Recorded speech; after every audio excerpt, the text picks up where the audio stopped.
No, we're just chatty. Like.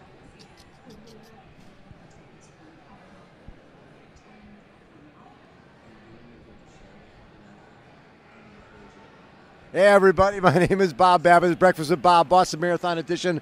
We are presented and hosted by Hyland, Stop Your Cramp, Not Your Race, by Polar. Check out the Polar Vantage M and Marathon Edition, and UCAN. Perform, work out, energize, one of our favorite people on the planet, and one of America's greatest runners in history.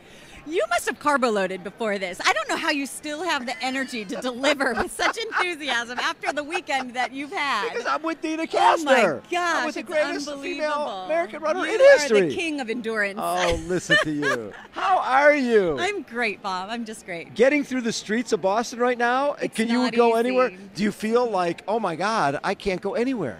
Yeah, but this is our community. These are the people we love and These are your cherish, peeps. and we get to connect with them. So it's great to spend time on the streets. I'm sipping on. I went to the Linden Lounge earlier today to get a little espresso to keep me going today. Yes. Sounds like you've had a few. Yeah. But an espresso over there to be able to visit with the running community who cherish Desiree Linden. Her husband was pouring some mean espressos over there today. So it was nice. fun. You're just involved in the entire culture of it. So it's been a fun weekend. Now- the expo, this is Yeah. the craziest, really. It is crazy. It's the And craziest. as an athlete, is it harder to do a week like this as the athlete or as a You know, it former? is so easy. It's what we do to train for an event like this, and then to hole ourselves up in our hotel room and order room TV service. taper. And, yes, and get ready to perform. It's what we do best. But when you're not racing, you say yes to everything. Yes. And so here we are visiting after Yes. a busy day, a busy week, and you've been jet setting like crazy, but to be sitting here and on the eve of Marathon Monday is truly exciting. Now, what will you be doing tomorrow? Tomorrow I'll be brunching and watching television. Isn't that awesome? I'm extending my taper. Yes. Yeah, I love to taper with everybody. Now, was it hard for you to walk away from racing at that level, or because you started running when you were a little teeny girl, what, 11 years old. 11 yeah. years old, and been at it for a long time. And now it's a lifestyle. I get out there and I train with my Mammoth Track Club Yes. teammates. I come to weekends like this, running on the Charles River with longtime friends in the sport, other Olympians, and Carrie Tollefson, who will be doing some television tomorrow. We got to run a little bit today. Jen Rines, 3-time Olympian from Villanova. So it's fun to reconnect on weekends like this in any capacity we can. So when you look at everything you accomplished in your career, and from You 219, were at a lot of I was of a them. lot of Yeah. that stuff. Yeah. 219.36 marathon. Carlsbad. We were at Carlsbad together. Yeah. Yes, all those different things. Actually, and one of the things I always loved is, a lot of times runners could look at triathletes as sort of lesser than. But when we did That is not my perspective. when we did our endurance awards and we had runners and triathletes and cyclists, I remember you bringing Ryan Hall, who nobody knew who he was, bringing was just him a there. peanut at the he was a time. peanut, Yeah. but when he ended up running 204.56, he was excited when he ran Here 59. in Boston. Right, and when he Right. ran 59.43, and we brought him to the awards, and I'm like, I have this awards He's kind banquet. of a big deal. And he goes, I've been. Deena brought me. Yeah. Deena brought me there because we were all at the Olympic Training Center, and Deena had me come. That's and right. I think Will Ferrell was at that Yes, same he awards. was. So he was very funny. He as- was very. as He we stopped would during expect. his speech to take a gel. That's right. He took a gel halfway through. He got really hyper, and then he started to bonk a little bit Yes, in his he did. speech. Says, So he took I, a gel. I need to take a gel. Yeah. Need to- Yeah, he's So when very you funny. look back at everything you've accomplished, what do you look at as most important races? Obviously, what you guys did with Mammoth Track Club. America running was sort of in the doldrums. Yeah. Then all of a sudden, Mammoth Track Club, Coach Vigil, Coach Larson, you, Meb, Ryan, Yeah. Josh Cox go up to Mammoth. And up until that point, the Americans had not really been training together. Right. There was almost I'm training by myself. Yeah. And you guys train together. Teamwork and is so important. and just then to feel, everything have that changed. support system, but also people that hold you accountable, that you show up every day and you give your best. Yeah. Maybe on a day you're not feeling your best. And it's not about giving 100% on a day that everything's lining up 100% Right. in your favor. It's getting 100% out of yourself on a day that you feel 70%, or maybe the odds are totally against you on a given day. But teammates help you show up in a very present and beautiful way, and that's what racing's about. Right. You can train as long as you want for this race, for an Ironman distance, and you're invested. You put in the time, you did the sacrifices, made all the right choices, and the day that you're handed isn't really the best day, whether it's the weather or something you ate the night before is disrupting your digestion, whatever it can be. You can think of a meal you didn't sleep well, you can think of the excuses or think of the reasons that you should be succeeding, and really it's about giving it 100% on the day you're given. So from you guys working together, all of a sudden we go into Athens. Yes. Yeah. And we hadn't had American female win a medal since Joan Benoit. Since the first ever Olympic marathon in marathon, 84. Yeah. And here you are, but you didn't even know, right? You didn't know you were getting the bronze because they're speaking French. You don't know what the heck's going on. When did you realize that you were going to medal? I mean, I was counting along the way. People on the sidelines were telling me you're in 12th, you're in 10th, and that kind of momentum in your favor feels good. So you keep grinding, you keep pursuing the person in front of you. And I thought I had moved into third place, but then someone in very clear English said, "Way to go, girl, you're in 4th." And I thought, oh no. That's the worst. Yes, and I had maybe 400 meters until I got into the stadium, or a kilometer until I got into the stadium. So I just decided I'm going to keep hammering, and I'll get into the stadium, and I'll figure out what place I'm in. All I can do right now is give it my best. And so I kept hammering and kept hammering. I had just passed Elfneshielemu from Ethiopia. And I got into the stadium, and this booming, beautiful female voice came on and said something in Greek, but I could hear my name in it. And then in French, I could hear my name in it. And then it was in English. It was actually Gary Hill, who is the editor of Track and Field News, who said the English portion of it, and he said, "Deena Kastor is going to capture the bronze." And that's when I got super emotional. I burst into tears, and the reason why it was such a intimate moment for me is because so many of my family and friends were in the stadium. Over 35 people in the stadium, aunts and uncles and friends, and my agent Ray Flynn, who's still the Irish record holder in the mile, my coach Joe Vigil, my husband. My sister was the first person I hugged, my screaming mother. Yeah, because you could hear her. You could hear her in the stands. I could hear her above everybody. There's like, 100,000 people in the stands? Pantanenko Stadium, packed with people, and it was my mom's woohoos that just resonated and boomed across the marble. Yeah. That is so fun. Yeah. So that usually I tune her out, but on that day I heard her very clearly. And so you got the bronze medal. It's the most exciting thing in the world. Then you go to drug testing, right? And you get out of the drug testing, and basically they kick you out in an alley. I had an FBI agent at my side all day long, even along the course, could see him making his little checkpoints. And then as soon as my drug testing was over, I just let out on the streets. In your kit. In my race. In my skivvies. Yeah, it's like a bathing suit. It's like too much flesh. Wandering in Athens, and you have no way to really get. How did you get to wherever you need to get? Ray Flynn was with me, and he was in the middle of the street trying to hail cabs, but it was like past midnight. Yes. We finally met up with. He finally got a cab. He was so frustrated. He finally got a cab, and we got in, and I think because I looked so awful, they were like, "I'm not going to pick up this old guy and this hooker on the side of the street." so we finally hailed someone who was going to take the risk. You needed some high heels. Yes, exactly. That would have made the look instead of perfect. Spikes or racing flats, I needed high heels. So we finally got in a cab, and we joined my family, had a long table in an outdoor patio cafe, and really we dined until the sun came up. It was really a special night. You walk in, and everybody's a standing ovation at the in a restaurant. in the middle of the night. Yeah, it was fantastic. That is so cool. The owner of the restaurant was giving me plants off of tables, and it was really a wonderful night. So then when Meb gets the silver, right?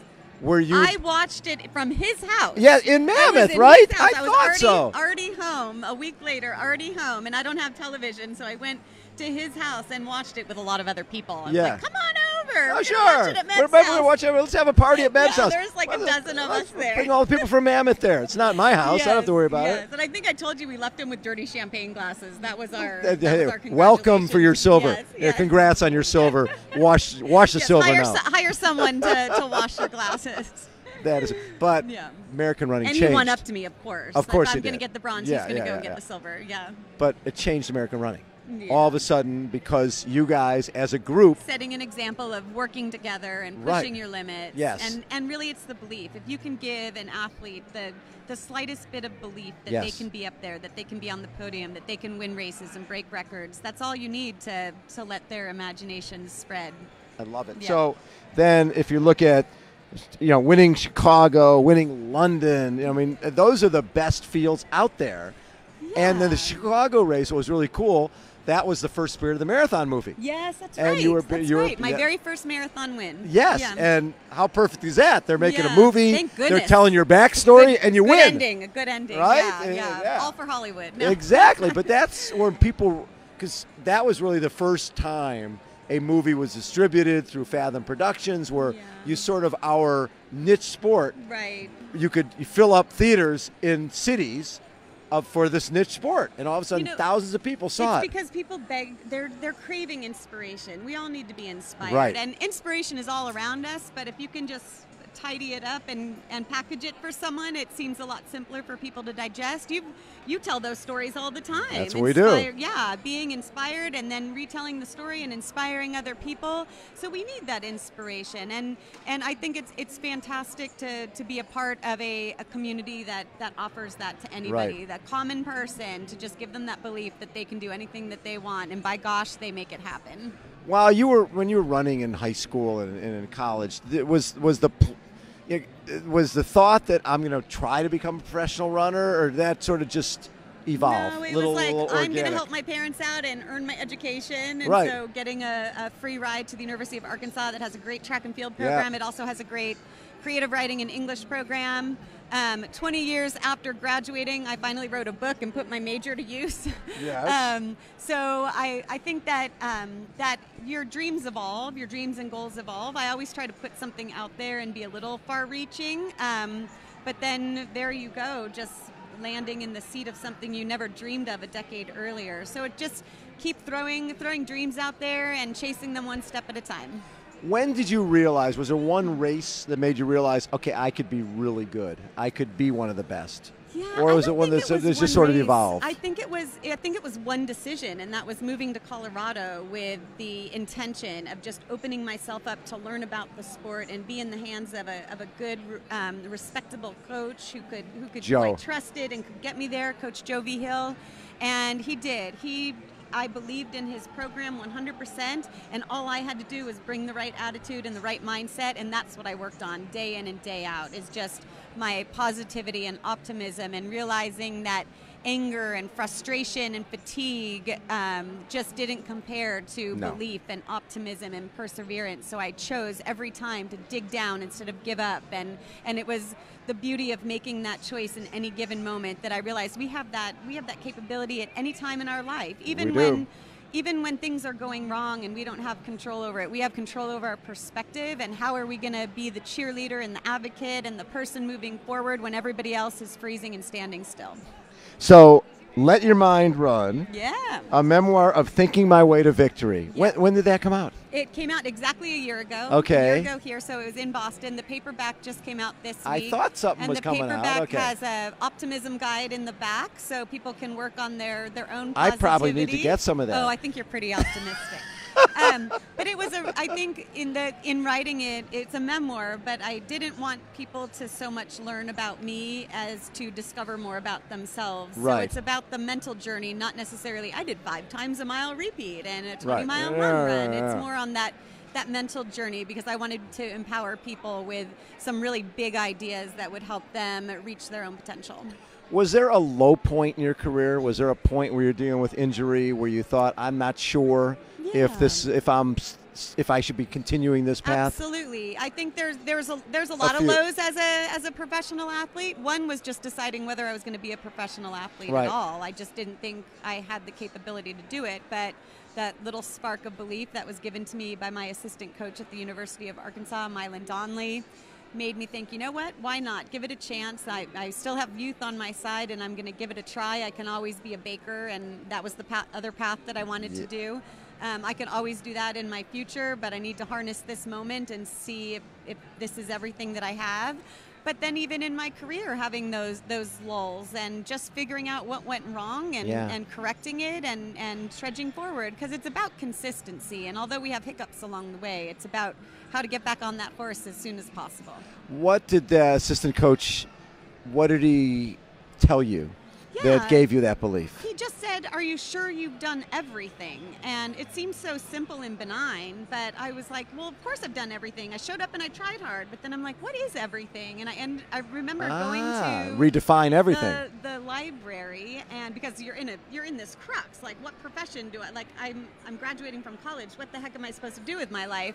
And so I went to the library and I looked through a lot of track and field news editions, and I was looking at what the best distance runners in the world were doing, and they were East Africans training in groups at altitude, and so that was kind of it's not brain surgery, right? The map that led me to Coach Vigil. And when I talked to Mylan about that, Coach Donnelly about that, he said, I have a phone number of somebody, and I called Coach Vigil.